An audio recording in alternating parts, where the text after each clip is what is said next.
Picture this. It's 11:47 p.m. You're lying in bed, staring at the ceiling. Your body is exhausted, but your mind is a storm.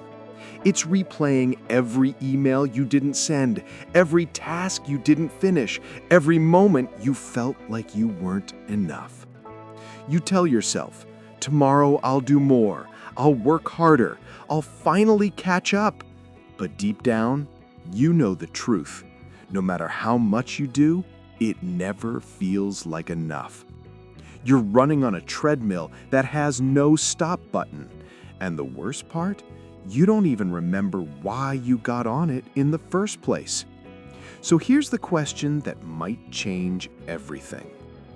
What if the answer isn't to do more, but to do less?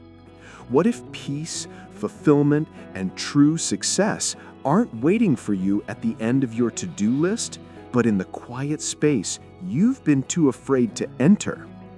Today, we're diving into a book that flips everything our culture teaches us upside down. Do Less, Be More by John Busacker.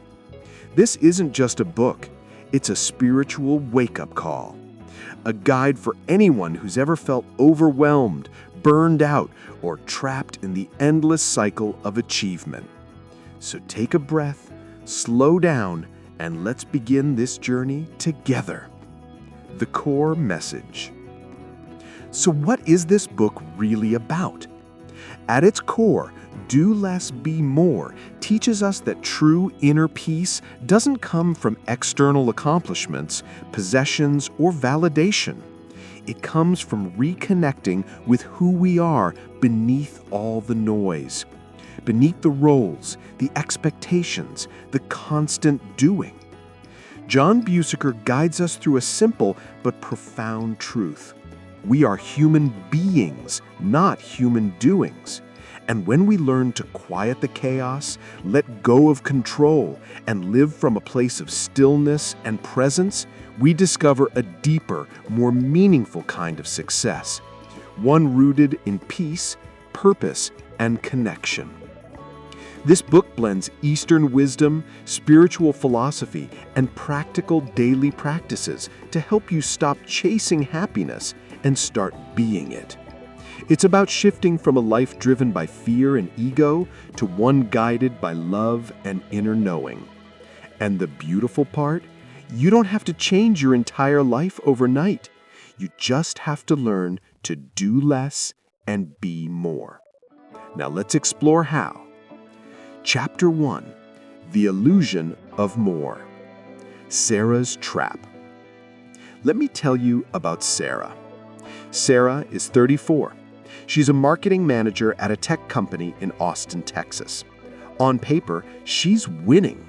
She's got the job, the apartment, the Instagram-worthy life. But here's what nobody sees. Every morning she wakes up at 5:30 a.m., not because she's a morning person, but because she's anxious. She checks her phone before her feet even hit the floor. Emails, Slack messages, a calendar that's color-coded but suffocating. By 9 p.m., she's back on her laptop. Just one more thing, she tells herself. But one more thing turns into 3, and 3 turns into midnight. On weekends, she scrolls through LinkedIn, comparing herself to people she barely knows. They just got promoted. They launched a business. Why am I not doing enough? Sarah is trapped in what Busacker calls the illusion of more. The belief that if she just does more, achieves more, earns more, she'll finally feel enough. But here's the truth she's about to learn. More never leads to enough. It only leads to more. Why we chase more? John Busacker explains that our culture is built on a lie. We're taught from childhood that happiness is something we have to earn, that we have to be productive, successful, busy, and constantly improving to be valuable. This creates what he calls the doing addiction. We become addicted to achievement because it gives us temporary relief from the fear that we're not enough. But this addiction has a cost. We lose touch with who we really are. We mistake busyness for purpose. We sacrifice our peace for productivity. We live in constant stress, anxiety, and exhaustion. Busacker writes, "We've become experts at doing, but beginners at being." And the tragic irony, the more we chase external validation, the emptier we feel inside. So how do we break free? Step 1, recognize the pattern. Start noticing when you're doing things out of fear or obligation rather than genuine desire. Ask yourself, am I doing this because I want to or because I think I should? Step 2, create no-do time. Schedule 15 minutes a day where you do absolutely nothing. No phone, no tasks, no distractions. Just sit, breathe, be. Step 3, redefine success. Write down what success feels like, not what it looks like. Does it feel like peace, connection, freedom? Let that guide your choices. Step 4, say no more often. Every time you say yes to something that drains you, you're saying no to your own well-being. Practice the power of a gentle, guilt-free no. Brain takeaway. More is a trap. It promises fulfillment, but delivers exhaustion. True peace comes from being present with who you are. You are enough, not because of what you do, but because of who you are. Have you ever felt trapped on the treadmill of more? What's one thing you wish you could let go of? Share your story in the comments below. Let's support each other. Chapter 2, The Power of Stillness. The CEO who couldn't sit still.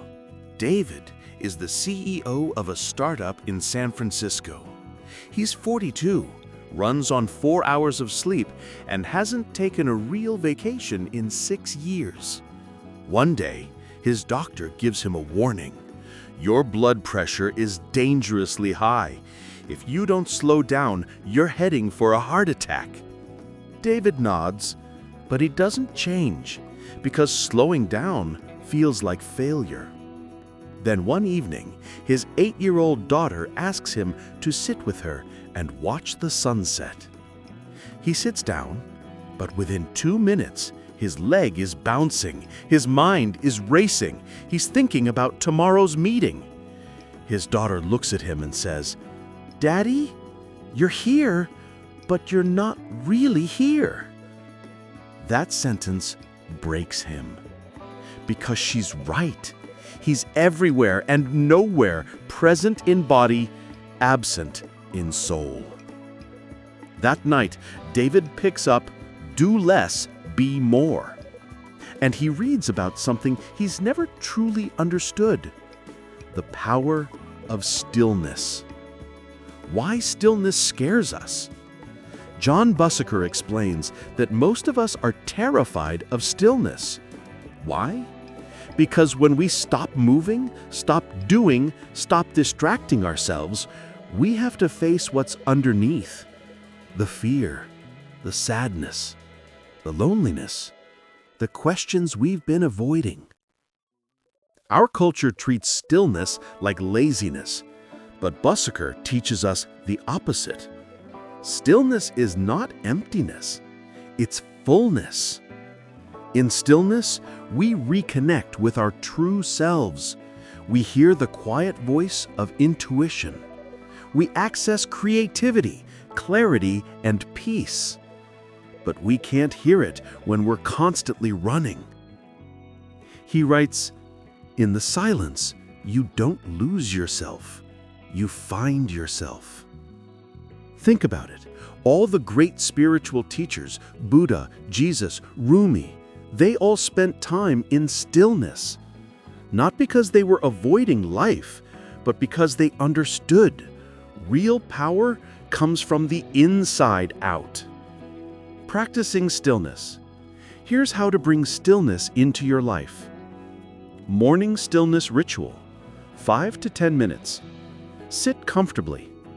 Close your eyes. Focus on your breath. Inhale for 4 counts. Exhale for 4 counts.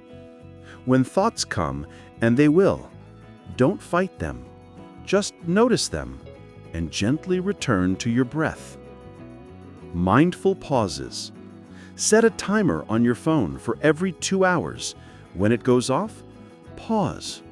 Take 3 deep breaths. Ask yourself, how do I feel right now? Evening stillness. Before bed, sit in silence for 5 minutes. No phone, no TV, no noise. Just you and the quiet. Walking meditation. Take a slow walk. Focus on each step. Feel your feet on the ground. Notice the air on your skin. Be fully present. Takeaway. Stillness is not doing nothing. It's being fully present. In the quiet, you don't lose yourself. You find yourself. Peace is not something you achieve. It's something you allow. When was the last time you sat in complete stillness? How did it feel? If you haven't tried it, are you willing to start today? Let us know. Chapter 3. Letting Go of Control. The Mother Who Couldn't Let Go. Her name is Maria. She's a single mother of 2 in Chicago. She works full-time as a nurse, manages the household, and somehow still finds time to volunteer at her kids' school. She's strong, she's capable, but she's also exhausted. Because Maria believes that if she doesn't control everything, everything will fall apart. She plans every meal, monitors every homework assignment, schedules every minute of every day. And when something doesn't go according to plan, she spirals. One day, her teenage son says to her, "Mom, why can't you just let things be?" She snaps back, "Because if I don't hold it all together, who will?" But later that night, alone in her room, she cries.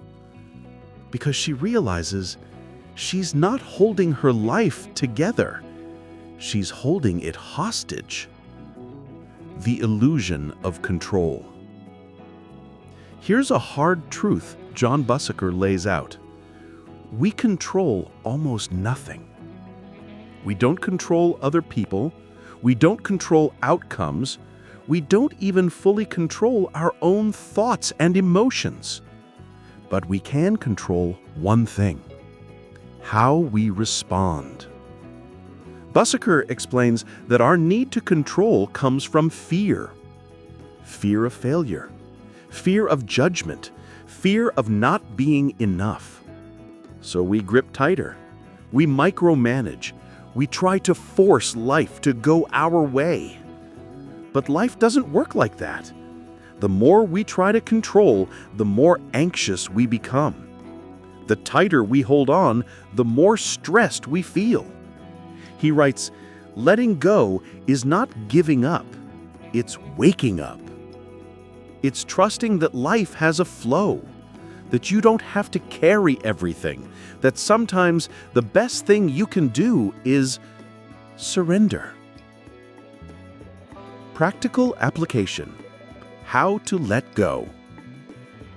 Step 1. Identify what you're trying to control. Make a list. What situations, people, or outcomes are you trying to control? Be honest. Step 2. Ask yourself, can I actually control this? If the answer is no, practice saying, I release this. I trust the process. Step 3. Focus on what you can control. Your effort, your attitude, your kindness, your presence. That's your power. Step 5. Practice the surrender meditation. Close your eyes. Imagine holding something heavy in your hands.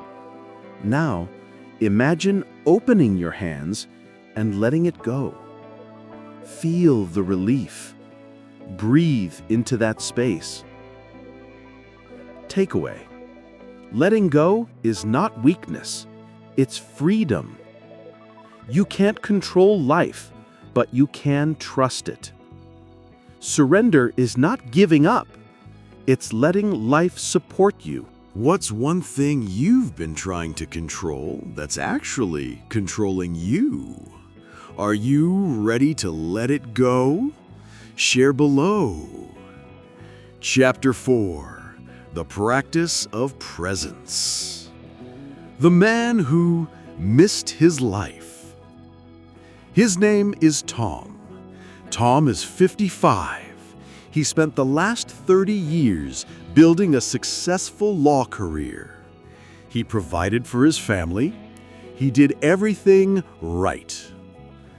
But now, his kids are grown. His wife feels like a stranger. And he looks back at his life and realizes he was never really there.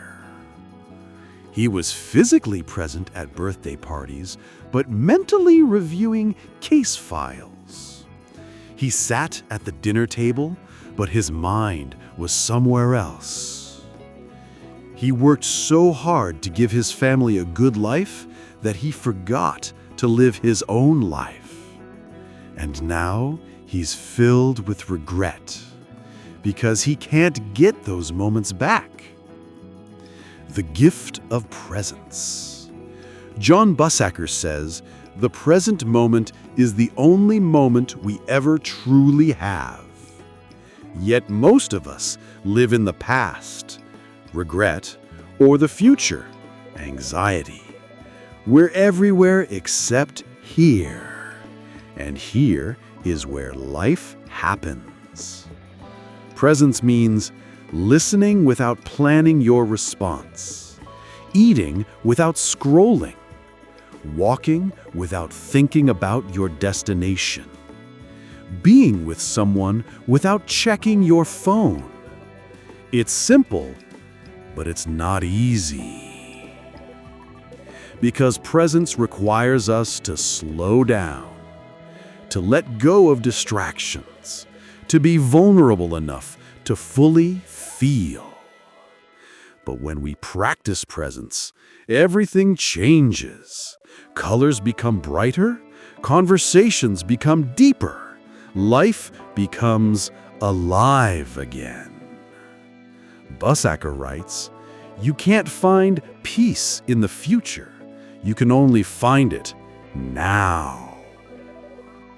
How to be present. Morning intention.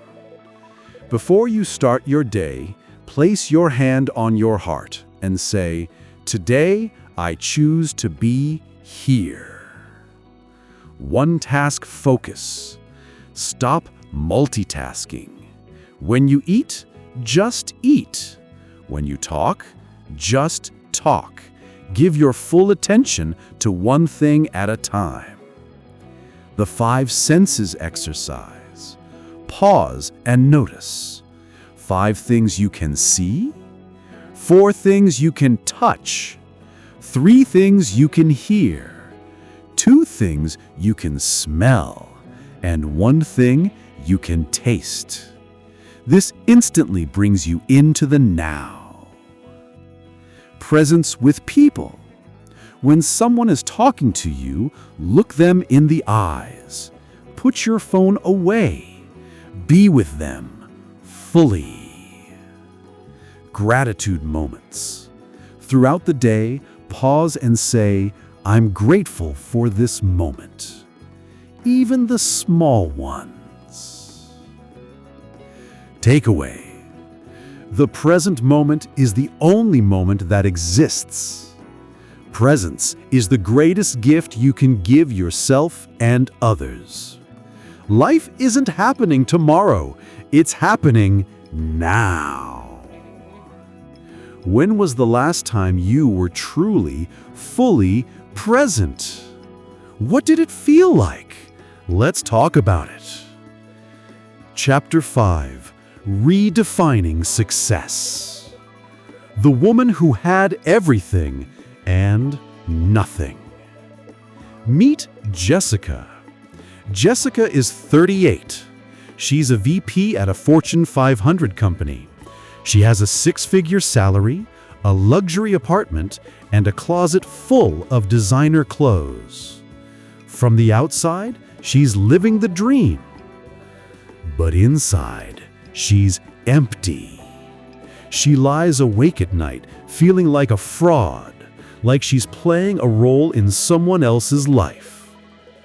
One day, she runs into an old college friend at a coffee shop. Her friend is a yoga teacher. She doesn't make much money, but when Jessica asks how she's doing, her friend's face lights up. "I've never been happier," she says. And Jessica realizes something painful.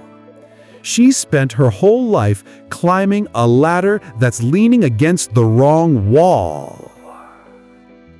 What is true success? John Busacker challenges everything we've been taught about success. Society tells us success is equal to money, status, power, and recognition.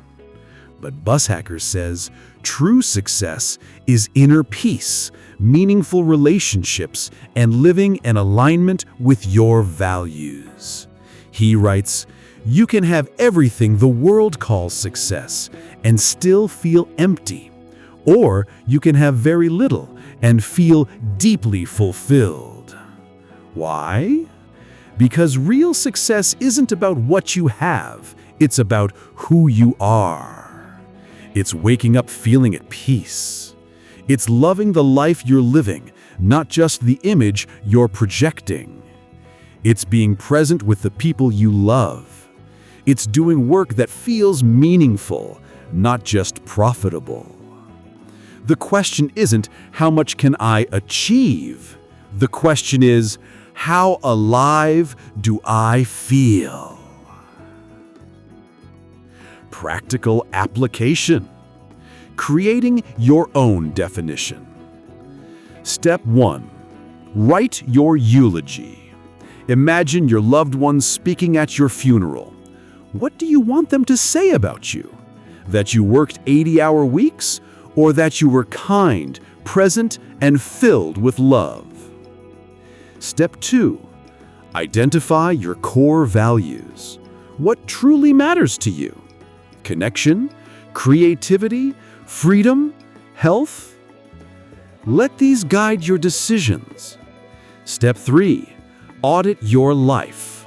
Look at how you spend your time, energy, and money. Does it reflect your true values? If not, what needs to change? Step 4. Celebrate small wins.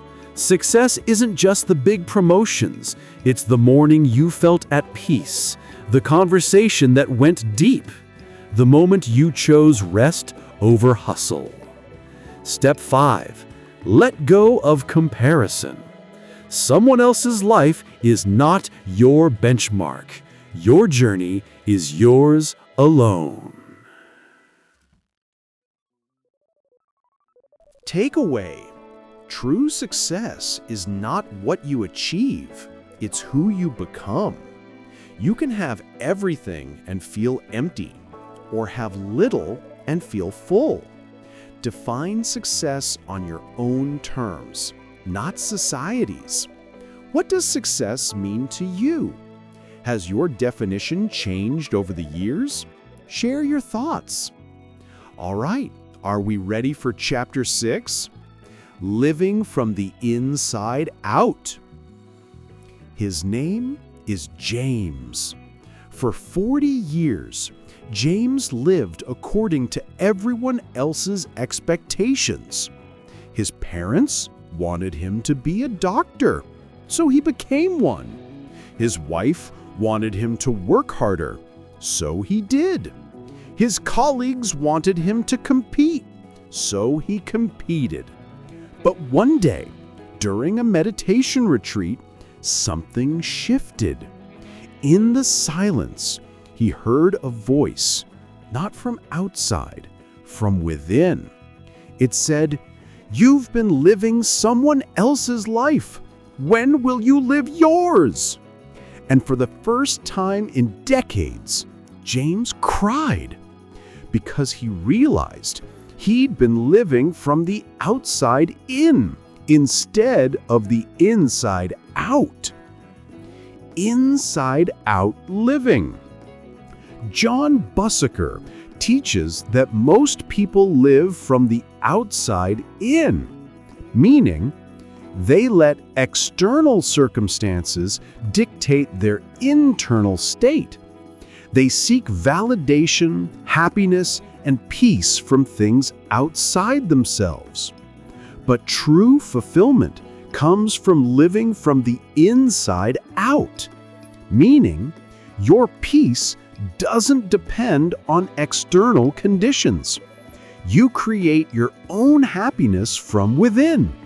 You make decisions based on your inner knowing, not external pressure. Busacker writes, "The world can't give you what you refuse to give yourself." When you live from the inside out, you stop seeking approval, you trust your intuition, you become unshakable because your foundation is internal, not external. In practical application, connecting to your inner self. Daily check-in. Every morning, ask yourself, how do I feel?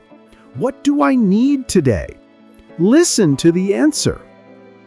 Inner guidance meditation. Sit in stillness. Ask a question. Then listen, not with your mind, but with your heart. Journal prompts. What do I truly want? What am I pretending not to know? If I lived from my truth, what would I do differently? Create space for solitude. Spend time alone, not with distractions, just you and your thoughts. This is where you meet yourself. Honor your no's and yeses. If something feels wrong, don't do it. If something feels right, don't ignore it.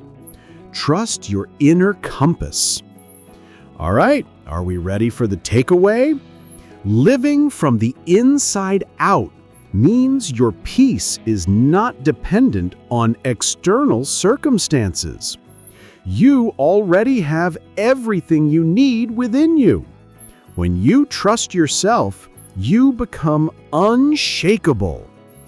Do you live from the outside in or the inside out? What's one decision you can make today from your inner truth?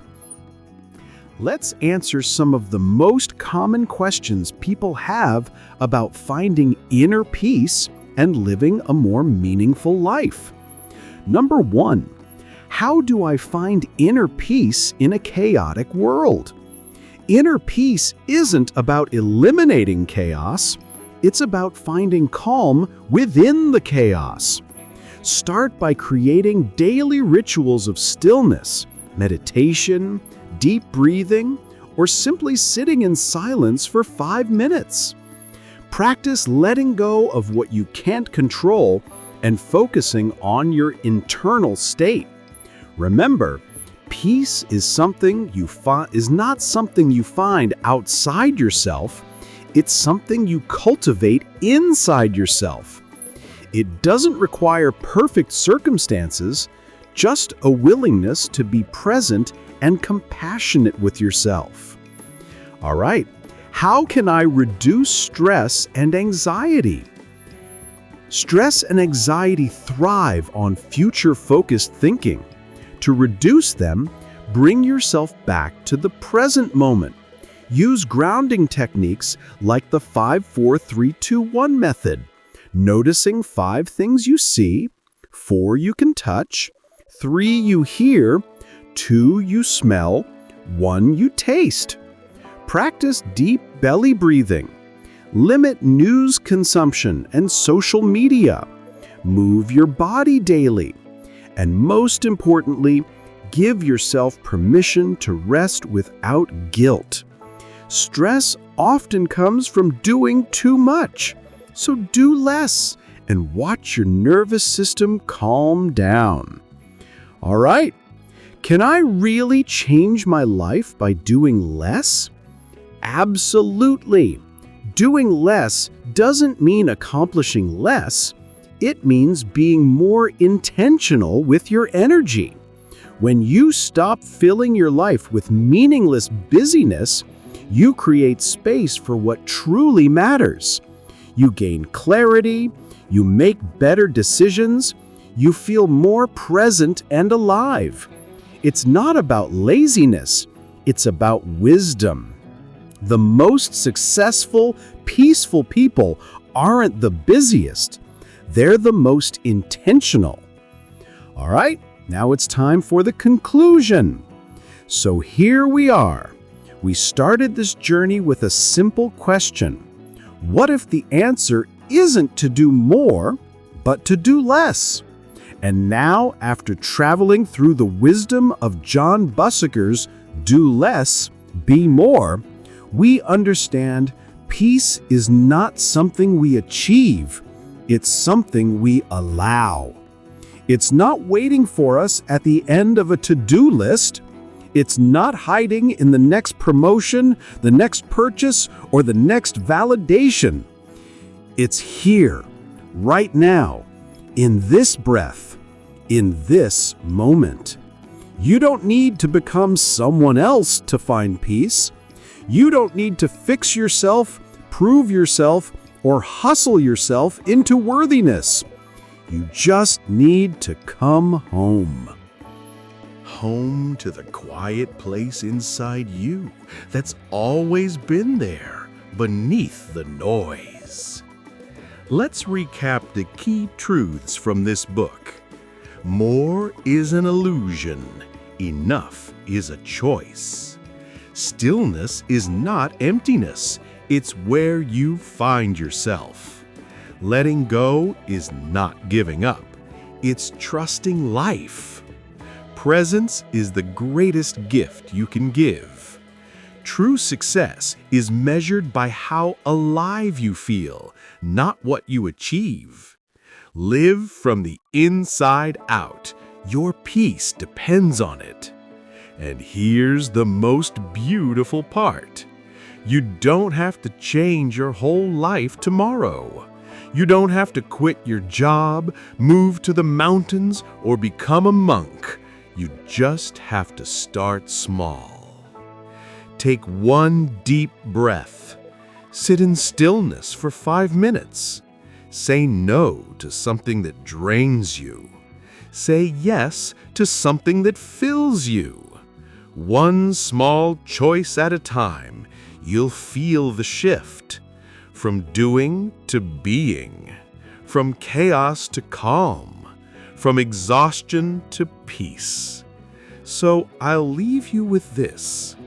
What if the life you've been searching for is already here, waiting for you to slow down enough to notice it? What if peace isn't something you have to earn, but something you've always had permission to feel?